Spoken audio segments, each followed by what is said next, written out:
If needlework is your passion, whether you're stitching by hand, machine, or mixing it all up, you're going to want to hear about the Mr. X Stitch Contemporary Needlework Prize 2025. This prize celebrates the best in modern stitch, and it's open to creatives from all around the world, whether you're a student or an emerging artist or a seasoned professional. And the best part, you don't have to send your work anywhere. Just upload high-resolution images to a private folder we will send you after you enter. You can enter more than one category, for instance, hand embroidery and 3D textiles. Just grab an entry for each one. And if you've got a student ID, you can get 50% off the entry price as well. The deadline for entering is 30th of June 2025, and entries are now open at xstitchmag.com/prize-entry. Thanks to our brilliant sponsors, Bookmarked Hub by Search Press and David and Charles, and the legends at Lowry Workstands. If you've got the stitch bug, this is your time. Show us what you've got. Enter the prize now. Visit xstitchmag.com/prize-entry to get your ticket today. Andrew Crummy is a Scottish artist, illustrator and facilitator, and the lead designer on the Great Tapestry of Scotland. The Great Tapestry of Scotland is a fantastic piece of work. It's over 143 metres long, and it is a narrative expression of the history of Scotland, telling the tale of how Scotland came to be, made in Scotland, stitched by Scottish stitchers. It's a magnificent national treasure, which is currently on display in its own purpose-built building in Galashiels in Scotland. I've seen the tapestry when it was in Paisley several years ago, and it's a fantastic piece of work. The panels have got a coherence of design and a certain effortless storytelling, and they cover subject matters from the deeply divisive wars, those kind of things, all the way through to things like the Hillman Imp and Scotland's pop heroes. It's fantastic, honestly. It's such a lovely piece of work. Andrew and I talk about tapestries in general. This episode is a real deep dive. It's the first part of our Needle Exchange, and we go deep into the Tapestry of Scotland to understand how it came to be, Andrew's role as a kind of facilitator of it, how he worked with the different community groups to get the stitching done. Just really going into it, because it was a rare opportunity to get to speak with Andrew. And shout out to Sue Condry for enabling it to happen as well. Thank you, Sue. Appreciate it. And it was a great conversation. We talk, like I say, all about the project. It's a really unique piece of Scottish history that's been immortalised, and it was a great pleasure to be able to have the conversation with Andrew. So I hope you enjoy it. We'll be back next week, within which our conversation diverts into the other subsequent tapestry projects that Andrew's been involved in. But if you've not seen the Tapestry of Scotland, do be sure to go and visit their website, links in the show notes of course. And if you found this conversation interesting, then you may choose to spin back to episodes 53 and 54, in which I talk with Dr. Susan K. Williams from the Royal School of Needlework for a similar perspective on, embroidery, its ability to tell tales and its longevity as an art form. So thanks to Andrew for taking the time to chat with me.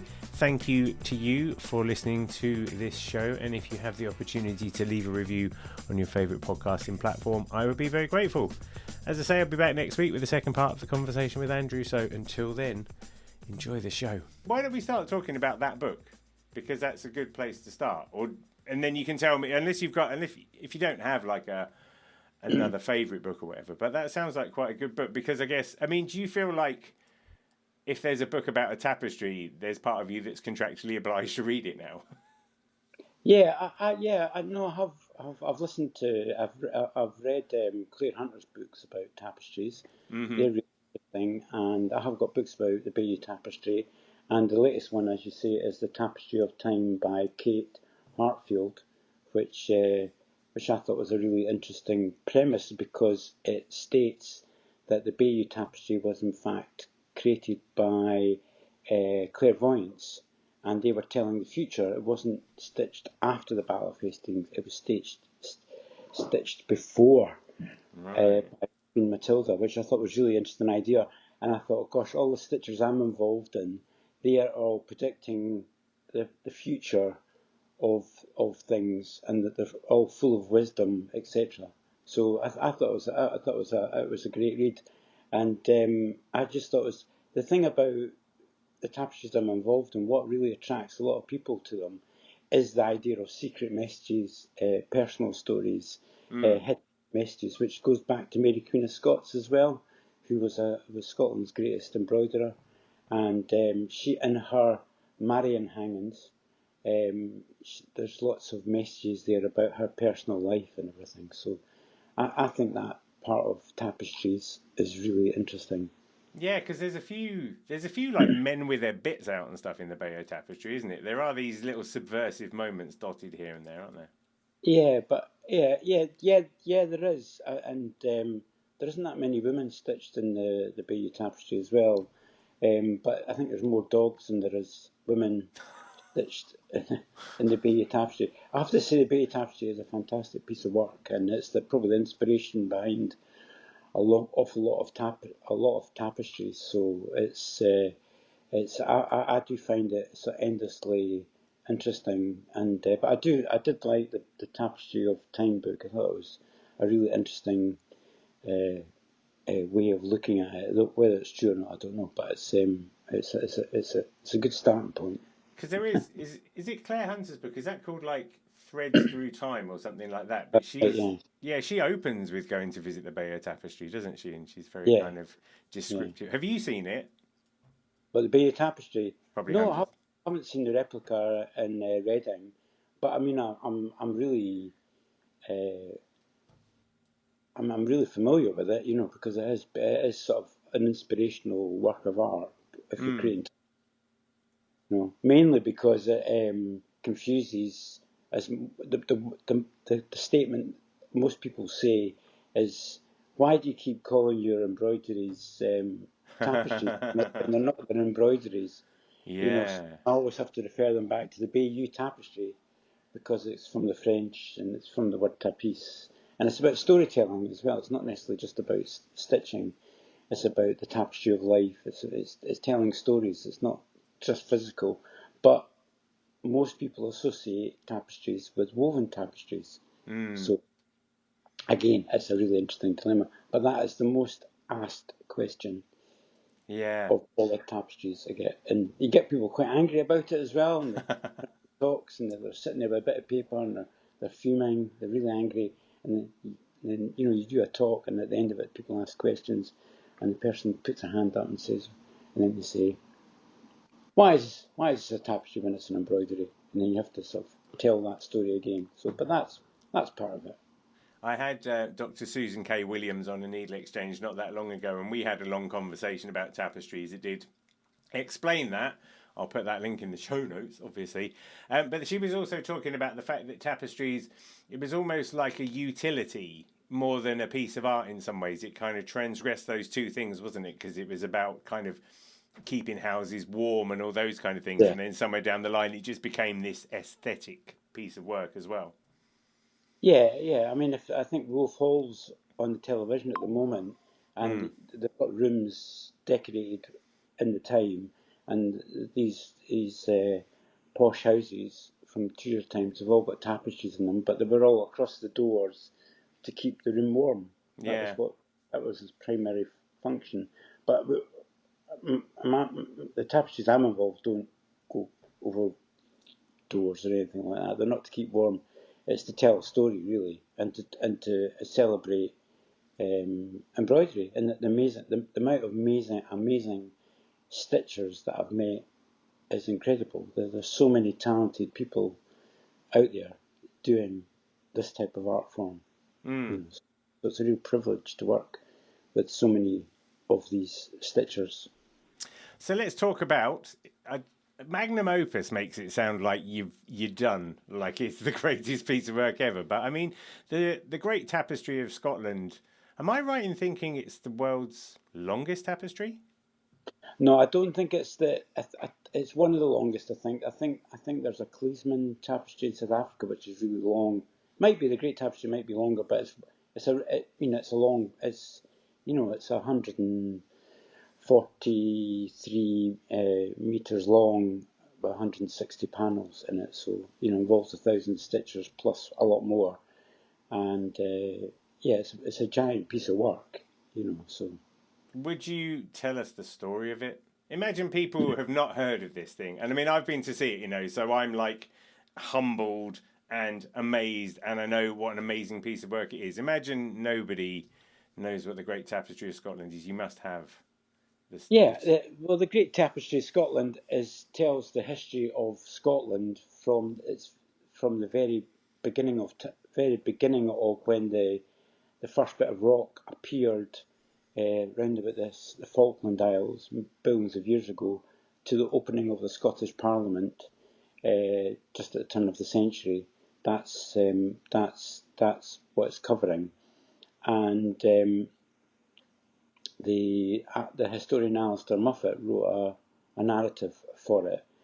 But the original idea was Alexander McCall Smith had come to see the Battle of Prestonpans tapestry, which is the first tapestry I'd been involved in, at the Dovecot Studios in Edinburgh. Okay.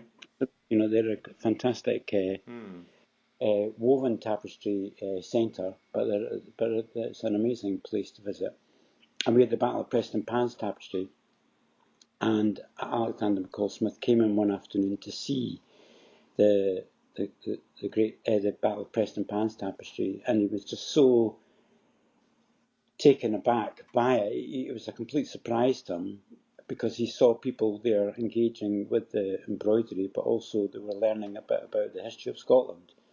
And they weren't there for 10 minutes or 20 minutes, they were there for an hour, maybe 2 hours, taking all this information in. So he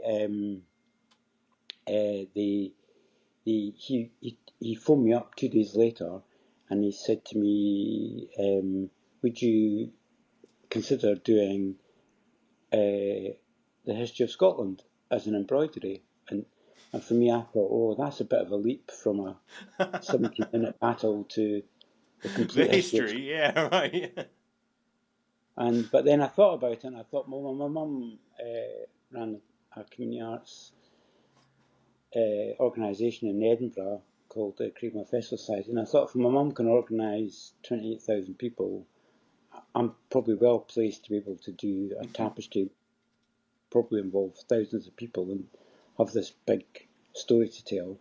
So I said yes, and so that's where we started. And then I got Dory Wilkie, the chief stitcher of the Battle of Prestonpans tapestry, to get involved, and we set about telling the history of Scotland in stitch, which ran for about 3 years, and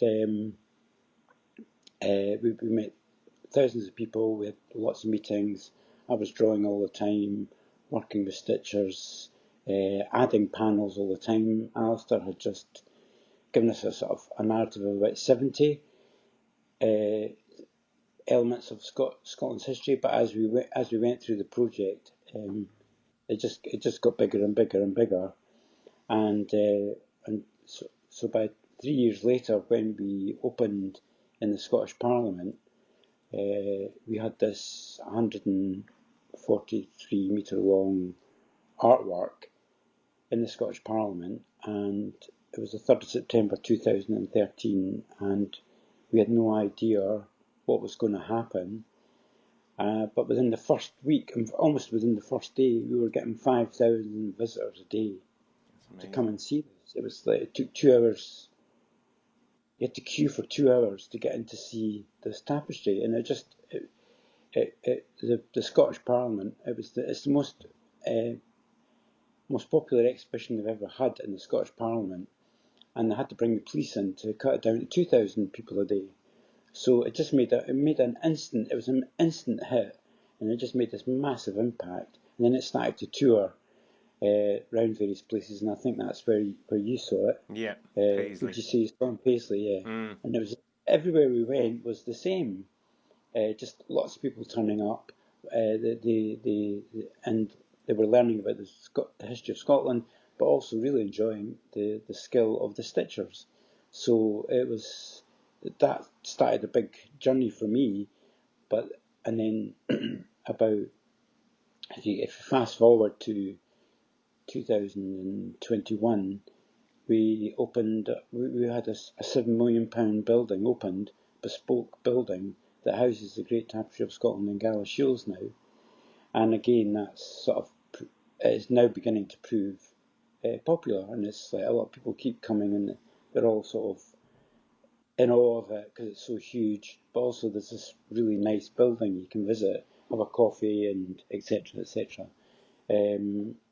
Where they're celebrating Scotland's history and the Stitchers. So it's been an amazing journey, to get to where we are today. I mean, had you when it opened in the Scottish Parliament, prior to that, had you seen all the pieces arranged? Did you have a dummy site somewhere where you were able to kind of put it all up and have a good look around it?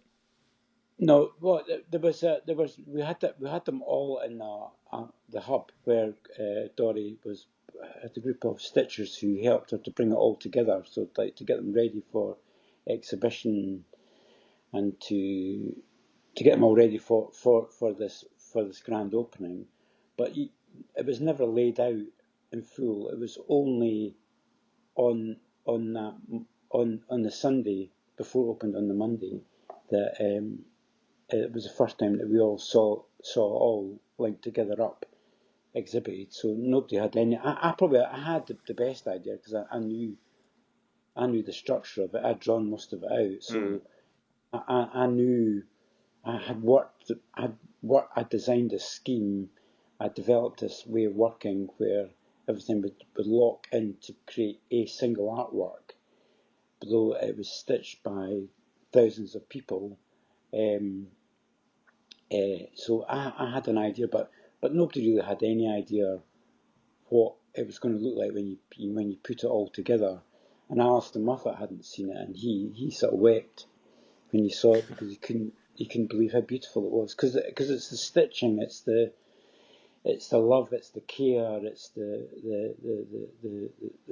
these stitchers, mainly women, had put into this that makes it hand stitched message about the history of Scotland. That's what's so emotional and so powerful. Yeah. And over. Yeah, it must have been quite the thing to have it all together like that. And I suppose, like you say, you would have had and I'm fascinated to understand how you were able to construct the whole piece of art in the first place. Like you say, because you've got a visual language that carries throughout. You've got notes that start with the first panel that are replicated at certain points throughout. So, I mean, that must have taken a long time to come together in the first place. Yeah, I mean, I had real experience of doing large scale public art because I wouldn't say I'm a textile artist. I'm a muralist. I'm a painter. I'm an illustrator. I'm an artist. I'm somebody who draws and paints. But because I did these large scale murals, I did have an idea of how to put together a large visual statement, and you have to sort of work. I think you have to work it out. So you have to know what the whole thing is going to look like at the beginning, but at the same time it's got to be really open, so to allow as many stitchers and people to get involved, because it is a community arts project as well. So it's about combining those two things. But I spent an awful lot of time developing a grid system that's behind the tapestry, and testing that out and seeing how that works, and then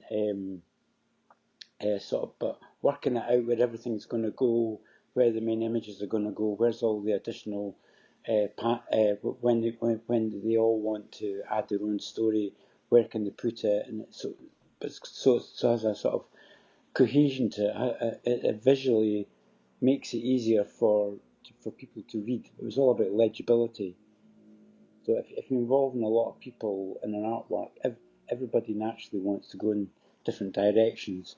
So you have to create something that will house all of that complexity, and at the same time you're creating a vehicle that where these stitchers can shine. Yeah, they can really show off their creativity. it makes me think of, like, because the tapestry is a chronological story, you know, there's a direction that people are encouraged to follow. But it does make me think of when you have to go around IKEA. I don't like to go around IKEA the way that they tell me to go around it. I like to take shortcuts, and I like to go to the places that I want to go to rather than being told what to do. So I guess what you're saying is that your storytelling's got to account for that as well, isn't it? So people can pick and mix their own version of those events, and it's still got a kind of coherence. Yeah, that's right. So it's like, and actually, um, like with other tapestries, like Dundee Tapestry at the moment or other tapestries, if you do things in sections like the way I do it, is people just will automatically want to rearrange how I originally designed it. So as soon as you put it out there, um, uh, even the way they hang the finished artworks will not necessarily be the way I designed it, because everybody wants to think, oh no, this is a better way. They just don't believe you. You know what I mean? So Yeah. like, so you just have to go along with it. But whereas I know actually you shouldn't. I mean, the interesting thing about the Great Tapestry of Scotland, when it was first shown, it was shown the wrong way round. It was shown from, it wasn't left. I designed it to be read like a book, so you read it, you start left to right, but in fact the way it was shown was right to left. So that completely scuppered all the images that I put together, because each square panel had had then the wrong thing beside it, because it Right. was the other way around. But nobody noticed apart from me. Okay. So it was, so there was no point in sort of like saying, well, actually you've got it the wrong way round. But it's I mean, in but a way, that that's a testament to your storytelling. The fact that it still made sense, even if it was completely back to front. I didn't completely back to front, but yeah, it didn't make sense to me. But it's like, but in the end, you can't be that precious about it. So as long as it works, I mean, that's the important thing. And the Great Tapestry in the Scottish Parliament definitely worked. So it's like I mean, you just couldn't move. It was amazing. You go in there, and it was literally, it was too busy. It was too packed. Mm. It was just nuts. It was just nuts, and lots of a lot of women dragging their husbands along, and you could see the husbands weren't that interested in the. They think, oh, why am I going to an exhibition about embroidery? And then a lot of them would come along, and then they would see something that they think, oh right, okay, and then they would get involved. So it Yeah. was quite interesting how it worked, because it's like, because they think it's going to be about flowers and sort of pretty things, but in fact it wasn't. It was about, like cars and football and pop stars and bit of history, battles. It had everything in it. So ideally there should be something for everybody in there that's been stitched. So Yeah, that's what I mean. That's the exciting bit, isn't it? It's particularly when you get to the modern end of the tapestry, and then suddenly there are all these really familiar cultural touch points, like you say, your pop stars and your consumable items and those kind of things. Again, it just yeah, throws people off, because Bayeux tapestry just gives you that history, doesn't it? It just says this is history. You never go, this is modern life, and yet you've managed to drop it right up until that present moment. yeah. I don't know if that's true. I think the Bayeux Tapestry, part of the attraction of the Bayeux Tapestry is documentation of that period of life. Mm, So it's like it has elements that is a documentation of that time, and I think the Great Tapestry is the same. yeah. It's just a sort of more developed way of having lots of sort of fun images in there. I mean, the Bayeux Tapestry has the comet, Mm. and so it's the Great Tapestry has things like that as well. Yeah, So that's what I mean. Sorry, I didn't sort of explain it very well, but I think people mistake it. They just go, "This is an old thing. It's telling an old story," rather than it yeah, being like an old newspaper. Because and uh, people don't look at old newspapers and go, "Oh, this doesn't matter anymore." They still understand it being of a reflection of the present moment at that time. So yeah, I like the fact, and it puts a lot of playfulness. I think there is an awful lot of play in the tapestry. There's lots of serious and there's lots of grand, but I think some of those elements, particularly about like cars and stuff, is just it yeah, puts a smile back on people's faces that maybe they weren't expecting to have. yeah. It talks about the Hillman Imp, which is Scotland's car, which wasn't a particularly good car according to some people, but other people think it's a strong car. But it provokes, hopefully it provokes discussion about a range of things, or Mm. what pop stars should have been in, that she had been in or whatever, and it just hopefully it's meant to sort of highlight hidden stories, the stories that people don't know about. People, certainly in Scotland, it would be the same in England, is that, the history of Scotland, what you're taught in school or even on television, it tends to be about the kings and the queens and the battles. It's not about the wider stories.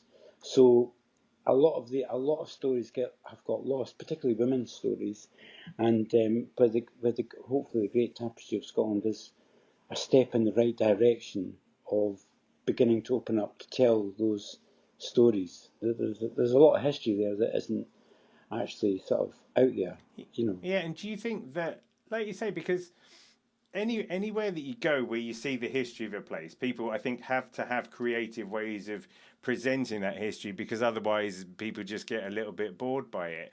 But it seems as though the medium of tapestry already adds a layer of interest. Like you say, the number of people who came to see what is effectively a history of Scotland, whereas if you said we're showing a documentary about the history of Scotland, there's some real difference there, and I'm curious as to what you would attribute that to. Well, the difference is that there's lots of little stories that are dotted all over that tapestry and all the other tapestries I'm involved in. These secret stories, these sort of clairvoyance, if you want, from if you go back to the Kate Hartfield book, where they're telling stories or predicting things or whatever, and then if that person, that stitcher, tells that story, and if it's recorded somewhere, it takes it to a different level, because it's these personal stories, it's these personal visions of why they got involved with the tapestry that is quite different from a single artist doing it, but also from like more narrative histories of Scotland and England or whatever told by one person, because you've got lots of different people telling their own stories, and you can see that they've stitched them. You can see that these people have stitched their story in with sort of love, with care, and often it's just even just things like they might put the initials of their grandchildren in the stitching, or they might put a little word, somebody they know, or some little story that some of us just don't know. There's lots of that in these tapestries, and I think that's what makes it rich, and that's what really attracts a lot of people in the end. It's not the big stories are great, the Bonnie Prince Charlies and the Mary Queen of Scots and the Battle of World War One and etc. etc. But it's actually these hidden stories, these little moments that are actually more poignant in many ways, and it gives us a collectivity to the whole thing, where you get this feeling, you know that a lot of people have contributed to this artwork. And you were also quite mindful to make sure that panels that were kind of geographically significant were stitched by people from those geographies, right? I'm thinking of like particularly the islands. I was very struck by like some of the panels that related to some of like the Hebrides were stitched by people on the Hebrides, that kind of idea. Yeah, when we were planning the Great Tapestry of Scotland, it was very much trying to relate the big story to the area of where the stitchers were. Most of them we were able to do that, not with all of them, but most of them we were able to do that. And Dory always tells us the story of the stitchers in the Outer Hebrides who were in the two separate islands, and so the 1 week one of the stitchers would be doing it in the North Island, and then they'd have to take it down to the boat, and the boat would know that this woman was coming to hand over this panel that was going to be stitched in the South Island, and in the South Island the woman was waiting there to collect the thing, and then when it would go back again, so it went to and fro quite a lot. But actually, that whole journey got into quite a habit. But yeah, it was things like that. There's all these really nice little stories of how to involve as many people as possible.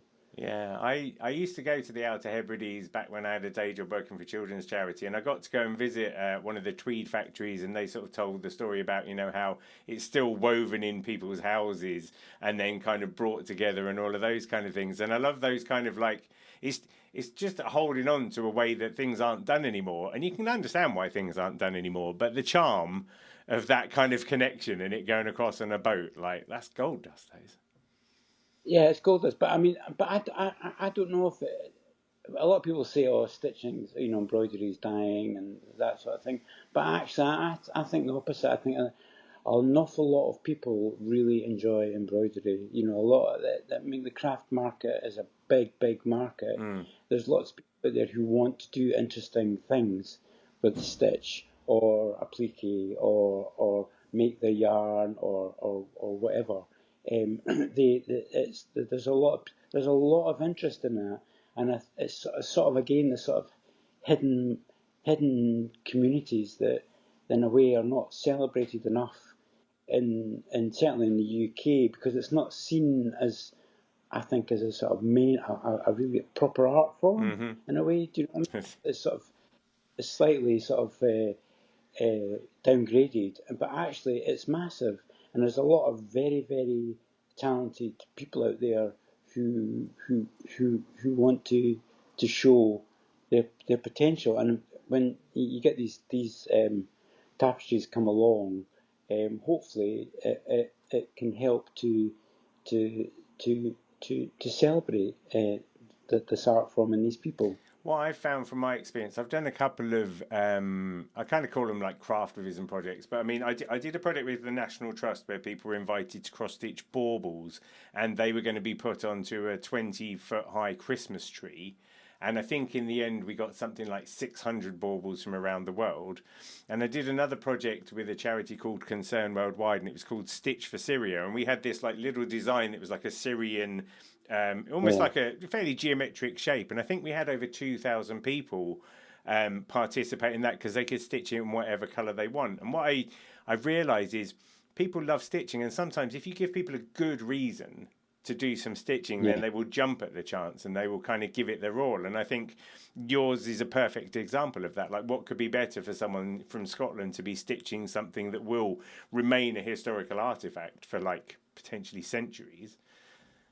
Yeah, that's right. So a lot of the stitchers, they what they really enjoyed was learning from each other, and because the vast majority of people actually weren't stitchers who got involved. They just wanted to give it a go, but they all wanted to learn. Even the experienced stitchers wanted to learn, and so there was this massive sort of learning curve, but not just about the embroidery, but also the history of it. But that was the sort of, but also they took it very seriously, because exactly as you say, and I often got this, they would say to me, it's a great honour to be involved in this, because we realise this is going to be here for, like, if it's going to be like the Bayeux Tapestry, it could be here for thousands of years. So they took it very, very seriously. They right from the very beginning with the Battle of Preston Pans Tapestry, it was fun, but it's mainly women that do this, but it's like they took it very, very seriously, all levels of it, and they never believed almost anything that you said or drew, so they'd always question everything. They were very good editors of lots of things, so you had to be as right as possible, particularly when you're designing it, and you have to get the story right, which is obviously there's always 6 versions of every story anyway, so that's very difficult. But then I had to get it visually right as well, because I have to go through the stitchers, because they will check what you're doing. They will even down to things like bridies or Cornish pasties or whatever. They will make sure that it's absolutely what they think is spot on. So, but ultimately, a lot of them took it very seriously. And also, when these tapestries get launched, they dress up in their best clothes. They come to the event and they're really proud, and so they should be, because it's an amazing achievement. Like with the Dundee Tapestry recently, which has had just under 100,000 visitors at the V&A and is now back up for its second run already. The launch of that, the women for that, and then the men, they took it. They brought all their family. All the family came. Everybody enjoyed it. It was a great moment, and they're all these stitchers can now say they've exhibited in the V&A, which I think is brilliant. So, it's amazing how they take it seriously, and they realise the importance of it. So sadly, obviously, some of them have passed away, but often they will get in contact with me, their relations, and saying that the member of the family's just passed away. They really enjoyed the tapestry, and sometimes it's in the funeral remembrance documentation. I've been at a funeral where the photographs of the panel were stuck to the woman's coffin, because so it just goes to a different level, whereas where a lot of these people think it's important, so you have to be very really respectful of that, and realise that the impact that these can make. I've got a friend called Sarah Corbett, and she has an organisation called the Craftivist Collective, and she, slow activism, like these things we've been talking about, is something that's really important. And what she encourages people to do is, if they're making something that is political with a small p, if they're trying to do some activism, the process of making is slow, and she encourages people to sit in that space and consider the subject of what they're doing. And that's what's going to have been automatically happening with all of your stitches, is they're going to be thinking about that piece of history, their connection to that piece of history, and I feel like there'd be a building of pride, wouldn't there? So actually it's almost like giving birth to the thing, seeing the thing for real must have been a really strong emotional experience of the stitches. Yeah, and I think when the stitchers who probably never exhibited before in the V&A or the Scottish Parliament or whatever, when they suddenly see there's thousands of people coming to see their work, it's a huge step up, but it's also a great tribute to these stitchers, and a lot of people really enjoy it. In the Dundee Tapestry, there's people that have visited who don't go to the V&A usually, who've now gone to V&A Dundee. They've been 6-7 times, and they go in there, they want to chat about Dundee, they want to talk about this, they want to talk about that, but what's behind it is these stitchers from Dundee have created this artwork that is very attractive for people to come and talk about Dundee. So it's really interesting. It's like it's a learning experience all the time to watch how these tapestries work. It's I don't think I fully understand why it works, but every time it does amaze me how, and as I say, they take it seriously, they just but it's fun as well. Thanks for joining me on another Needle Exchange. I hope you enjoyed the show. I'd love to hear from you, so feel free to email hello@needle.exchange, that's NEEDL.exchange, with any thoughts, comments or feedback.